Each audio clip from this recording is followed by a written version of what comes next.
Oke, teman-teman, ya ini topiknya sudah dikasih sama Abed, memilih dia lagi, begitu ya. Nah, kalau merenungkan topik ini, saya akan mulai dengan teringat satu lagu yang mungkin kita juga familiar ya. Kalau lagu yang I have decided to follow Jesus, gitu ya. Tahu kan lagunya, tahu kan? Tahu nggak?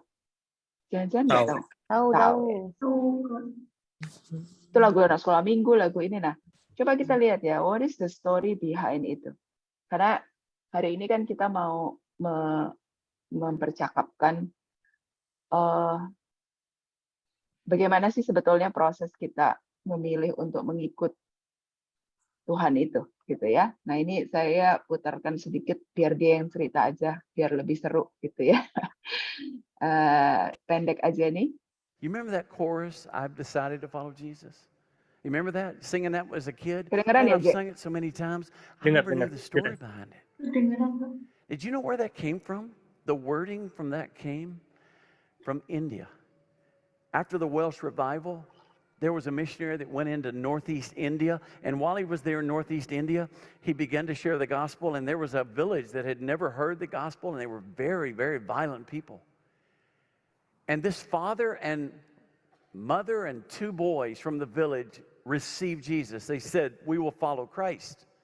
When the chief heard about it, he brought them out in front of the whole village, and he said, you've got to renounce this new faith, this name that we've never heard. You've got to renounce it. And the father stepped up and said, no, I have decided to follow Jesus. No turning back. With that, the chief gave the command, and the two boys were shot with arrows. As those two kids are lying there in the dirt, dying, the chief looks at him and says, you've got to renounce this faith. And the father said, no turning back. Though none go with me, I still will follow. And with that, the chief gave the order, the wife was shot. So now it's just the guy. And the chief said, I don't understand. You've got to renounce this faith. And he says, the cross before me, the world behind me. I have decided to follow Jesus Christ. They shot him. And the testimony of history of that village is that they all, because of this couple, wanted to know more about Jesus, and the chief himself became a follower of Jesus Christ, and the whole village became followers of Jesus. Kenapa ya?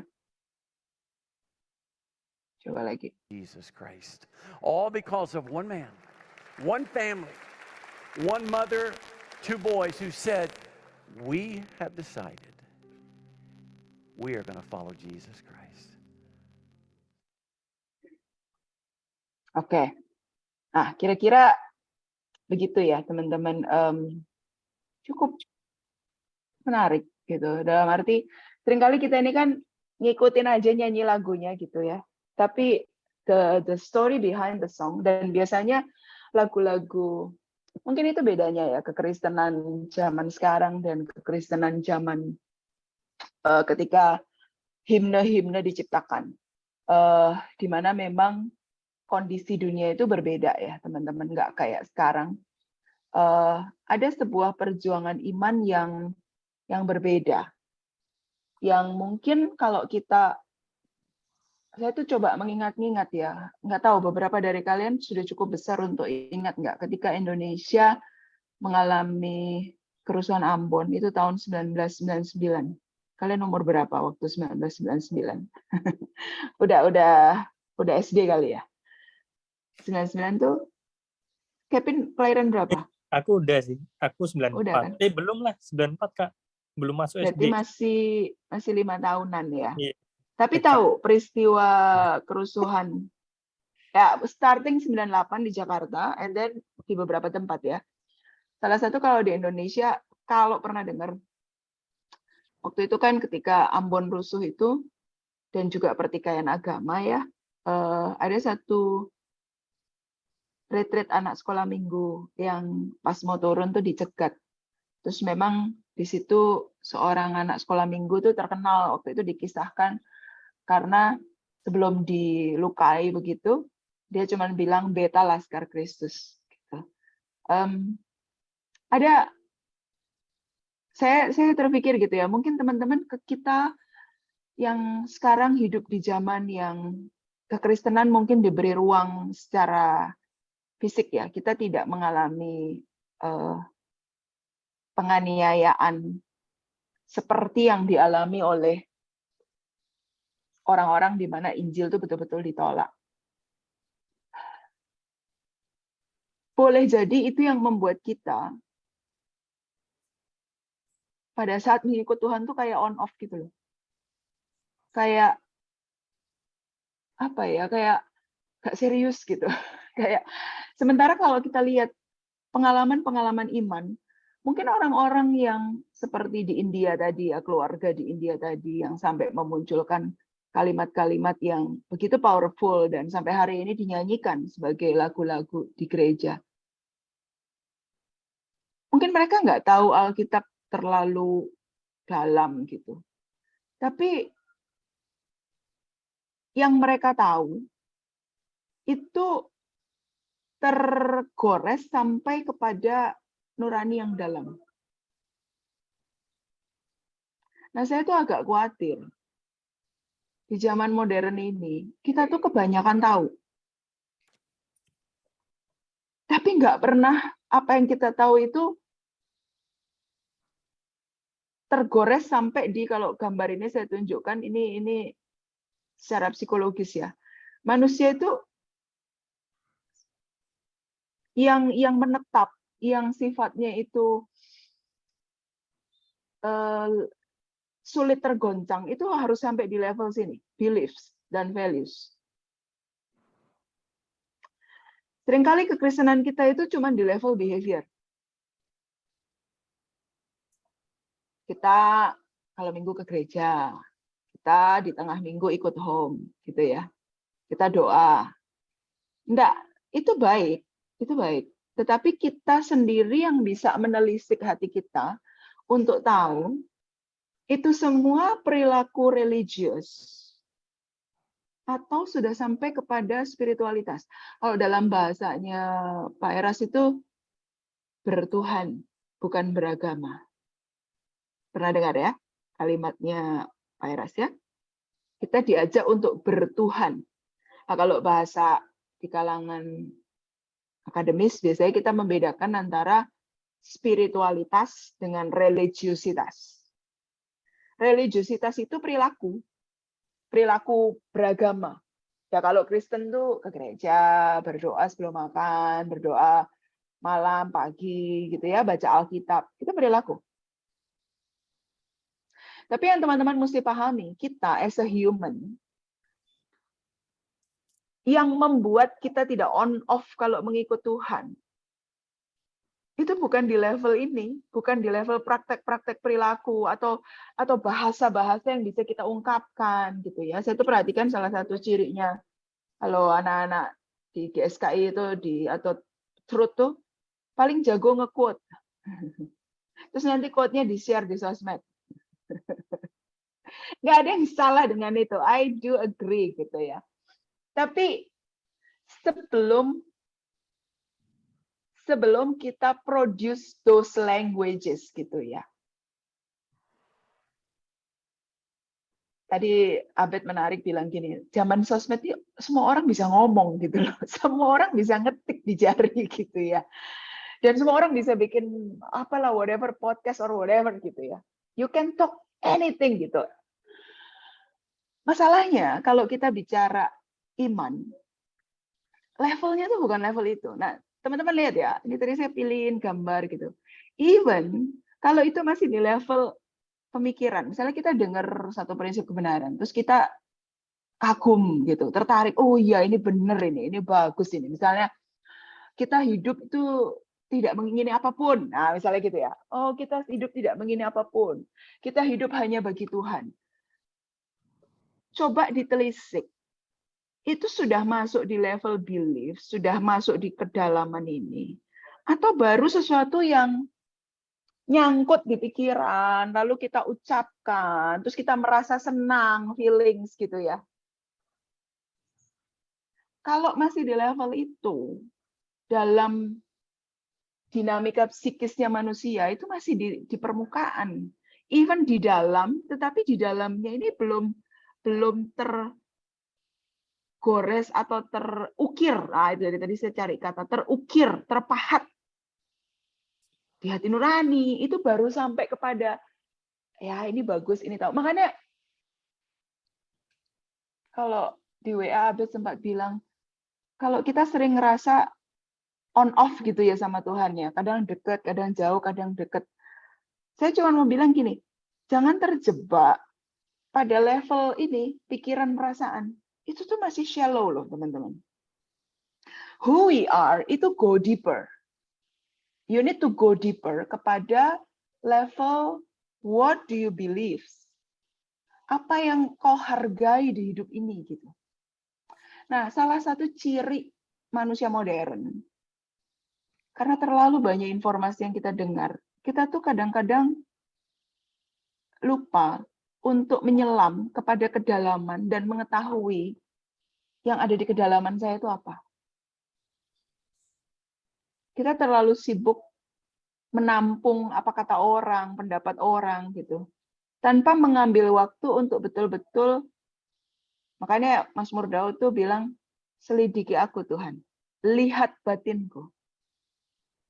Dalam bahasanya pemazmur, ini kalau dilihat pakai gambar ini, pemazmur itu dan semua kitab Mazmur itu isinya refleksi. Refleksi itu go deep to yourself. Go deep to yourself.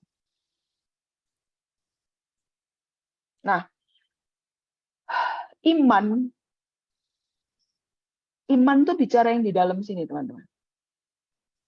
Ini kalau saya ingin mencoba menjelaskan, nanti teman-teman boleh nanya ya kalau kurang paham, tapi secara struktur psikologis, jiwa manusia, iman itu bukan hanya pada apa yang perilaku. Kamu bisa menemukan ada orang A dan orang B, sama-sama rajin berdoa, sama-sama rajin ke gereja. Tapi kapan kamu tahu imannya itu sudah terpahat di dalam belief dan value, atau masih di level yang dangkal, di pikiran, di perasaan. Nah, menariknya begini, kita akan tahu perbedaannya justru ketika kehidupan menguji. Ketika ada masalah, ketika ada goncangan, teman-teman bayangkan gunung es tadi ya, yang di dalam ini kan baru akan bisa tersibak muncul ketika airnya ini nggak tenang, toh. Kalau ada gelombang tuh baru ketahuan. Nah, masalahnya, teman-teman muda sekarang ini tanpa sadar tuh punya sebuah ekspektasi hidup bahagia selama-lamanya gitu. Kayak kalau menjalani hidup terus susah sedikit gitu ya, oh saya nggak happy. Seakan-akan saya ada berdiskusi sama satu teman muda juga. Dia bilang gini, kenapa ya Kak susah sekali menjalin relasi pertemanan? Saya bilang gini, coba ya, di balik kalimat yang kamu tuliskan bahwa menjalin pertemanan itu susah dan ribet, berarti ada sebuah asumsi di pemikiranmu, kamu menginginkan yang gampang dan simpel kan? Nah, bagaimana jika saya ngobrol sama dia, saya bilang gini, hidup semakin kamu tua, itu nggak akan semakin sederhana. Hidup itu akan semakin kompleks. Jadi manusia itu hakikatnya, kalau yang sederhana, tidak ada masalah, itu masa kanak-kanak. The thing about being older, growing up, itu memang menghadapi kompleksitas. Nah, kalau teman-teman muda ini punya ekspektasi, aduh saya pengennya hidup yang simple-simple aja. Saya khawatir Anda salah tempat gitu. Nggak ada, hidup simpel-simpel aja. Makanya terus kemudian kan muncullah berpikir, aduh ini hidup terlalu rumit, saya bunuh diri aja. Ya siapa yang bilang hidup ini bakal simpel? Kan begitu. Nobody ever said life itu simple. Life itu bakal kompleks. Tapi hebatnya adalah jiwa manusia itu didesain untuk bisa getting stronger melalui tantangan kompleksitas. Contoh ya teman-teman, kalau pernah mendengar bagaimana neuroscience itu sekarang memberikan data-data ilmiah. Otak kita, sel-sel saraf di otak kita, jadi waktu manusia lahir, sel-sel saraf itu bentuknya kayak tangan gini teman-teman. Satu sel saraf ini ada inti sel, terus ada akson namanya, ada dendrit. Nah, waktu manusia lahir itu miliaran sel, tapi belum terkoneksi. Ini bayangkan 2 sel gitu ya. Yang membuat sel-sel ini terkoneksi gitu ya, terkoneksi, itu adalah life experiences. Nah, otak manusia, misalnya kalau kayak dilihat otaknya Einstein itu kan otaknya di preserve ya, untuk research.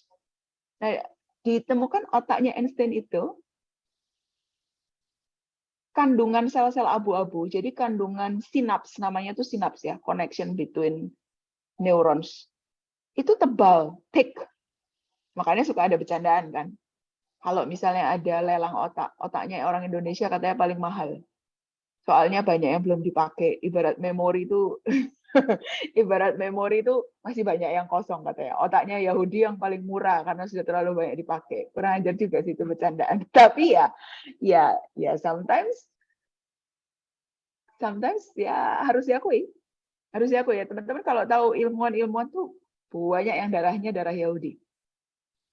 Ekonom tuh banyak yang orang Yahudi. Somehow kalau ada yang bilang emang nggak bisa dihindari janji Tuhan sama bangsa Israel bahwa mereka menjadi bangsa yang diberkati. Banyak orang Yahudi pintar-pintar tuh banyak.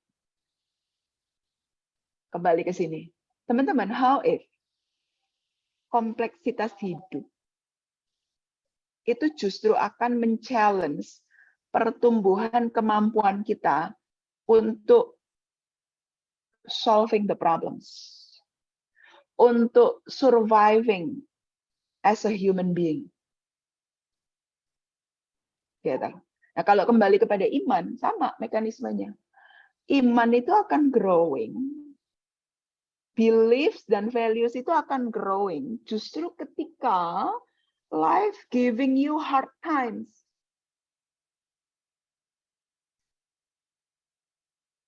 Kalau teman-teman yang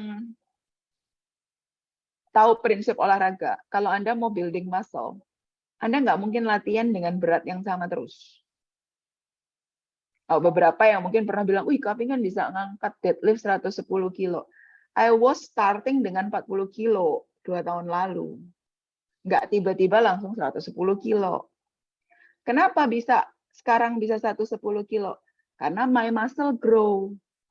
Every time muscle grow, itu saya ngalamin yang namanya, saya lupa ada istilah. Jadi kalau teman-teman, kalau latihan olahraga itu ya, otot kita tuh pecah sebenarnya.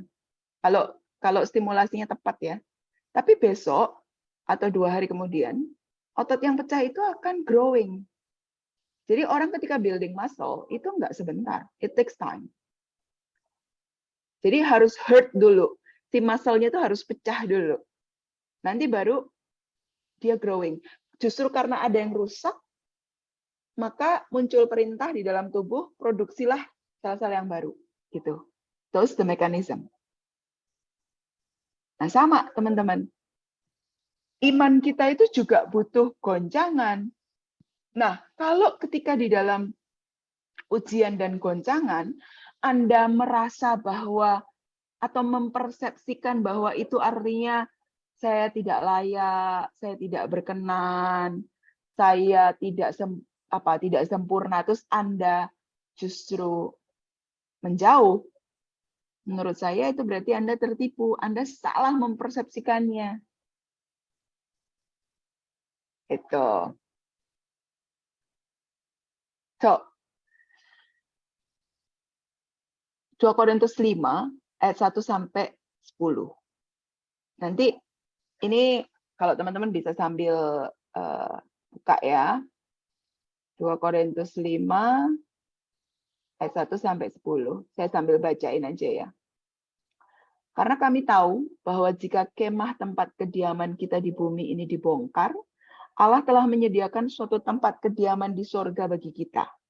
Suatu tempat kediaman yang kekal yang tidak dapat dibuat oleh tangan manusia. Selama kita di dalam kemah ini, kita mengeluh. Karena kita rindu mengenakan tempat kediaman surgawi di atas tempat kediaman kita yang sekarang ini. Sebab dengan demikian, kita berpakaian dan tidak kedapatan telanjang. Sebab selama masih diam dalam kemah ini, kita mengeluh oleh beratnya tekanan. Karena kita mau mengenakan pakaian yang baru itu tanpa menanggalkan yang lama, supaya yang fana itu ditelan oleh hidup. Tetapi Allah lah yang justru mempersiapkan kita untuk hal itu. Dan yang mengaruniakan roh kepada kita sebagai jaminan segala sesuatu yang telah disediakan bagi kita. Coba ya, teman-teman perhatikan ayat 1 sampai 5. Paulus tuh menulis ya, dipanggil menjadi murid Kristus itu memang tidak dipanggil untuk hidup yang happy-go-lucky. Ayat 4, selama masih diam di dalam kemah, kemah ini bisa artinya bumi kita, bisa artinya tubuh kita ini. Ini kan kemah kita ya, pakaian kita sama di bumi. Selama tinggal di kemah ini, di dalam daging, kita mengeluh oleh beratnya tekanan. Mengatasi kedagingan kita, mengatasi permasalahan hidup dalam dunia yang sudah rusak ini, ketika kita melihat kejahatan, ketika kita melihat problems in life gitu ya, ketidakadilan gitu. Kalau menurut saya lewat tulisan Paulus ini Tuhan tuh fair loh. Tuhan nggak janjiin gini, kalau kamu ikut aku, you will be happily forever and after gitu. Enggak. Dibilang clear, selama kita masih di dalam kemah, kita mengeluh oleh beratnya tekanan. Ayat 5. Tetapi, nah kan? Tetapi itu kan kebalikannya ya. Allah lah yang justru mempersiapkan kita untuk hal itu. Jadi waktu kita dipanggil mengikut Tuhan, kita dipanggil untuk masuk dalam satu perjalanan hidup yang akan dilatih untuk mengalami tekanan. You like it or not, that's the news.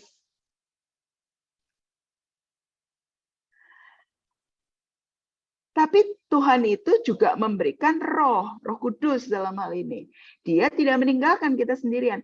Melewati segala perjalanan tekanan hidup itu, ada Roh Kudus yang akan menjadi jaminan. Nah, kalau teman-teman baca di Injil, Yesus kan bilang, lebih baik aku pergi supaya Roh Kudus datang, dia akan menjadi guru, akan menghibur, akan mengarahkan kita. Berdoa bersama-sama kita gitu. Jadi kita nggak ditinggalkan yatim piatu oleh Tuhan. Ayat 6. Maka teman-teman, jika maka gitu ya. Ini kan konsekuensinya berarti. Maka oleh karena itu hati kami senantiasa tabah. Meskipun kami sadar bahwa selama kami mendiami tubuh ini kami masih jauh dari Tuhan. Ayat 7. Sebab hidup kami adalah hidup karena percaya bukan karena melihat. Seringkali orang cuma nyanyi bagian gini doang. Live by faith and not by sight gitu ya. Itu quotes-nya tahu. Tapi orang sering lupa sebelum muncul ayat itu, ayat 1 sampai 6-nya itu loh. Seringkali itu orang nyanyi I live by faith and not by sight itu kayaknya ringan gitu. Ayat 8, tetapi hati kami tabah, 2 kali loh diulang. Hati kami tabah. Tabah itu kan bukan satu sikap hati yang happy go lucky ever after, bukan. Tabah itu kamu akan tetap menjalani apa yang harus dijalani, begitu? Karena didasari oleh keyakinan bahwa ayat 10-nya, kita semua harus menghadap tahta pengadilan. Makanya ayat 9 dikatakan, kami berusaha supaya kami berkenan. Urutan berpikirnya teman-teman lihat. Berusaha untuk berkenan didasari oleh tahu bahwa memang hidup di dunia ini akan penuh tekanan. mengalami tekanan daging kita sendiri, mengalami tekanan ketidakadilan, masalah-masalah kehidupan, itu it will be there. You need to know that, gitu. Ya kan? Cuman melewati tekanan itu Tuhan berikan roh yang akan menolong.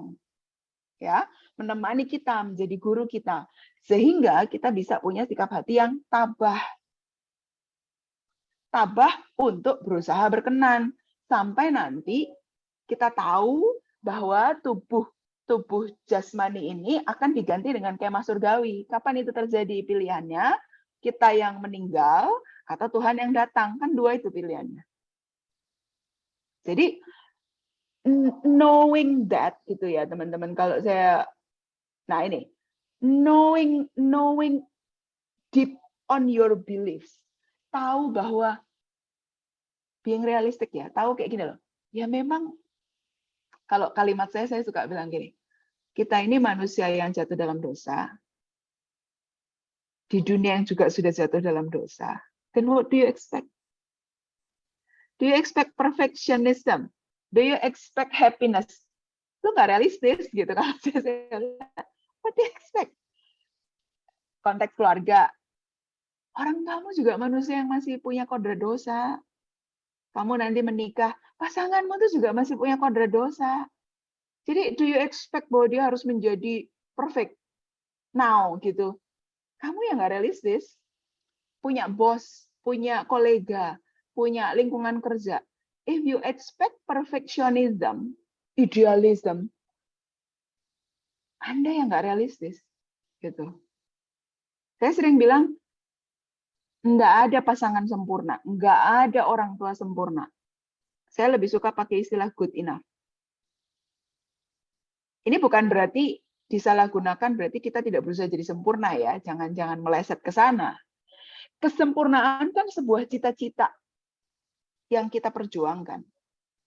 Tetapi di dalam menjalaninya, jangan meleset gitu ukuran berpikirnya. Makanya selidiki ke dalam hati kita. Yang gue yakinin apa sih? What is human? What is life? Apa arti uang? What is happiness? Apa arti penderitaan? Nah itu kalau di gambar yang tadi gunung es, itu di level belief, teman-teman.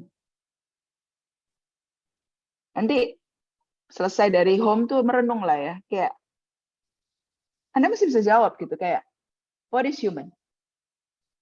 Kamu pilih apa? Karena tawaran pilihannya banyak. Kamu mau meyakini bahwa human adalah makhluk yang hadir dari evolusi, silahkan, that's your choice. Atau kamu meyakini manusia adalah imago Dei?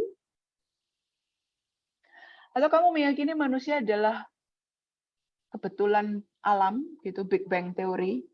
Kan banyak ya, manusia berteori tentang siapa itu manusia. Dari situ, nanti akan menentukan, kamu memandang hidup itu apa? Ada orang yang punya, saya termasuk yang tidak pernah mau pakai hashtag YOLO. You only live once. Karena I don't believe I'm only live once gitu. Ya kan? Tapi bahwa ada orang di luaran sana yang YOLO, you only live once, ya itu beliefnya dia. Nah, teman-teman di usia dewasa muda, salah satu PR Anda adalah keberanian untuk memilih apa yang kamu yakini.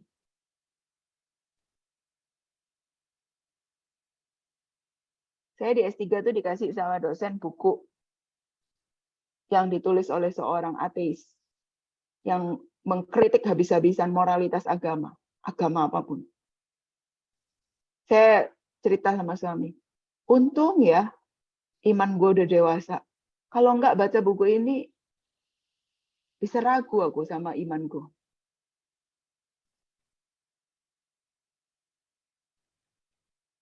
Di luaran sana, teman-teman, ada begitu banyak pola pikir. Nah, kadang yang saya concern gini, kalau istilahnya Pak Eras itu semangat zaman.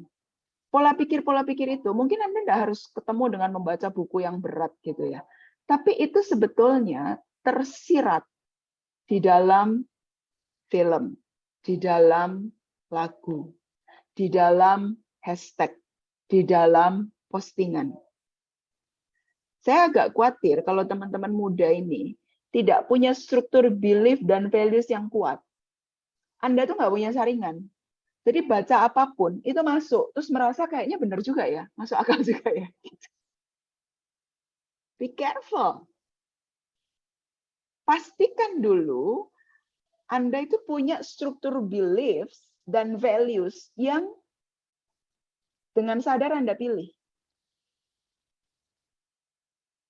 Dengan sadar Anda pilih, dan Anda punya pengalaman terkait dengan itu. Kalau merefleksi, this is subjektif ya, pengalaman subjektif. Saya tuh justru banyak menemukan Tuhan ketika masa-masa terberat di hidup. Ketika masa-masa terendah di hidup. Pengalaman-pengalaman itu yang kemudian, kalau sekarang di musim hidup saya harus membaca buku-buku yang agak miring kanan, miring kiri, doesn't matter. Karena buat saya begini, ya oke, secara rasional, secara nalar, masuk akal juga argumentasi dia gitu ya, si penulis itu pinter juga nih orang gitu. Tapi aku kan pernah mengalami Tuhan menolong aku di masa terendahku.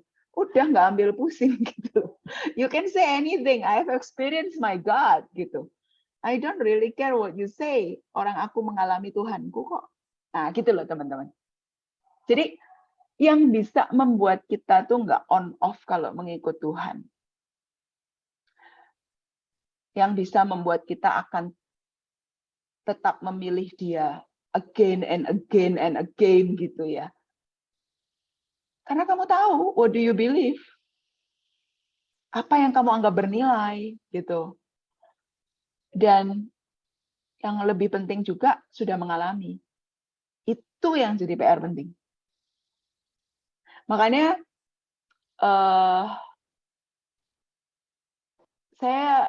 yang saya maknai dari pengajaran Pak Eras bahwa waktu itu elemen penting, teman-teman.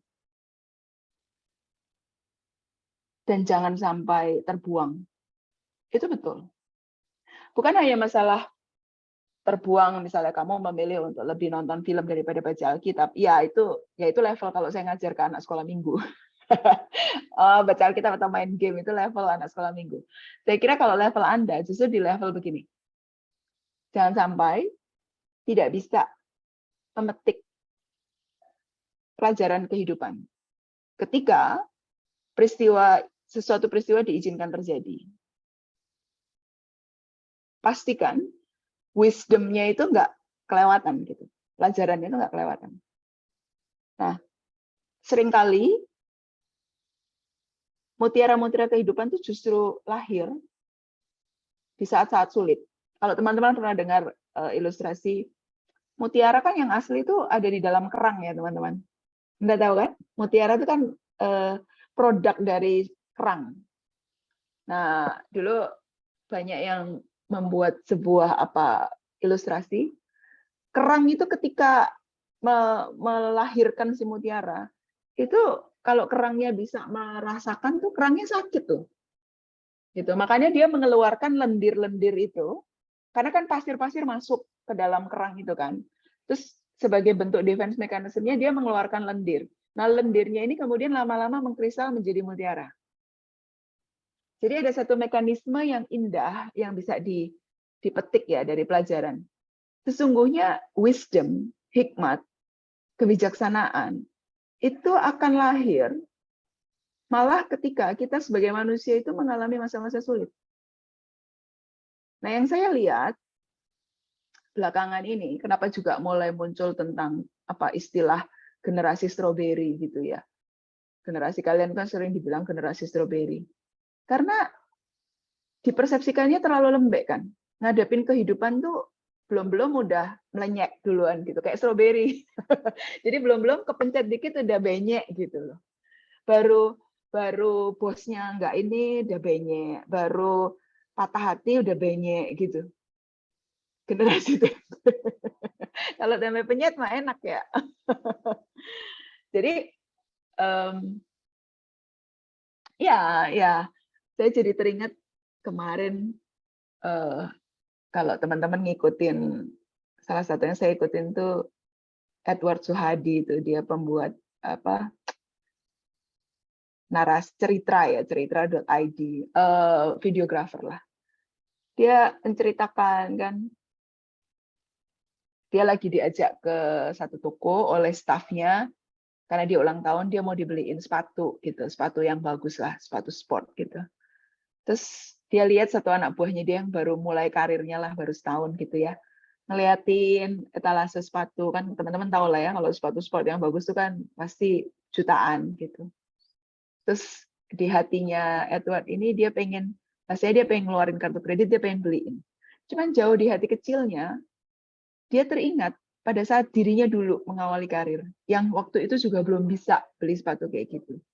Terus ada satu wisdom yang bagus, dia bilang, akhirnya dia nggak jadi keluarin kartu kreditnya. Dia bilang, nggak apa-apa, biar orang muda ini melewati fase-fase itu. Melewati fase di mana pas awal-awal kerja gitu ya, terbatas, kepengen sesuatu mungkin harus ngumpulin dulu gitu.